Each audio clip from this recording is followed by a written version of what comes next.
husband did her the grave disservice of dying, most inconsiderate of him. They'd travel to Bath every year. He'd had a bad buck from a fall off a horse as a child, and had sworn up and down that the waters made him feel better. She didn't know about the waters, but he did always have an extra bounce in his step whenever he returned from visiting the widow Granbury. To deliver her medicine, he told Georgiana earnestly, on the one occasion she'd bothered to ask. Say what you would about the man, but he had certainly held his cock in high regard. Suffice it to say, she hadn't returned to Bath since his death, nor did she have any plans to, particularly now that she knew Portia would be there. "And you, Beatrice?" she asked, directing her clear-cut gaze to the mousy-haired woman sitting beside Portia. Blushing, Beatrice looked down at her lap and mumbled something indecipherable. "I'm sorry, dear, I did not quite catch that." I said, my husband and I will be travelling to Wales to visit his mother. She has recently taken ill." "I'm sorry to hear that. Please extend my best wishes for a fast recovery." How quickly it all comes back, Georgiana reflected silently. The empty questions, the vague well-wishes, the idle small chat. She had lived inside high society's glittering bubble for the better part of 8 years. More if she counted her time at boarding school, and she could count the number of meaningful conversations she'd had on one hand. Once she'd been content in her bubble, happy to float along from one vapid social function to the next. But having glimpsed what existed outside of the clear, glossy shell, she was finding it far emptier and constricting than she remembered. For that she blamed her sister-in-law, Eleanor, the red-haired social misfit who had more in common with the hedgehog she kept in her pockets than most people. Against all odds, the peculiar little blue-stocking had managed to do the impossible, bring the infallible Duke of Warwick to his knees. And contrary to whatever gossip was floating about, her brother and his wife were very happy. It was almost sickening, really, like a fairy tale brought to life. But if Derek and Eleanor were the blessed prince and princess, what did that make her?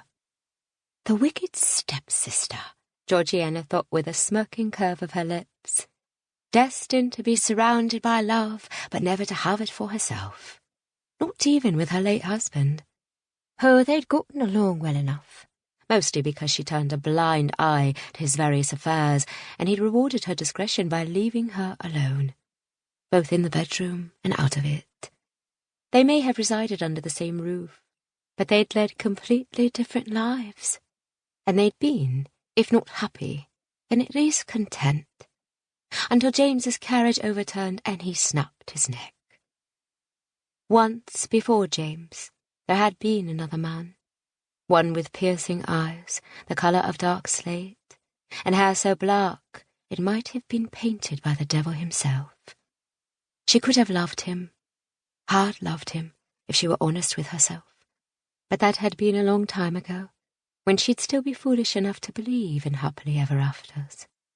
There were worse things in life than not being in love, Georgiana assured herself as she refocused her attention on Portia, like being a miserable, jealousy-ridden hag who took special delight in spreading vicious lies and rumours.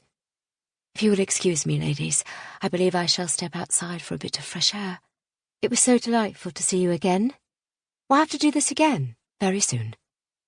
Her smile warming as it swept over Beatrice, she set down her tea and left the room as gracefully as she'd entered it, rose-coloured skirts fluttering silently in her wake. Bright afternoon sunlight reflected off the marble tiles in the foyer, causing Georgiana to squint as she tried to decide where to go next. The rear gardens were beautiful, but if she went out there, she'd undoubtedly be forced to field question after question about her brother and his new bride. After a 1.5 years of marriage, one would think the speculation would have died down by now, and it most likely would have, if they'd continued living completely separate lives as any dutiful, well-behaved couple of the temps was expected to do. But no, Derek and Eleanor had to go and fall head over heels in love with each other, openly defying all convention and sending the gossip mill into a tither, the likes of which it hadn't seen since Lady Bishop had been caught in the broom-closet with her footman. If there was one good thing that had come out of their wedded bliss, aside from watching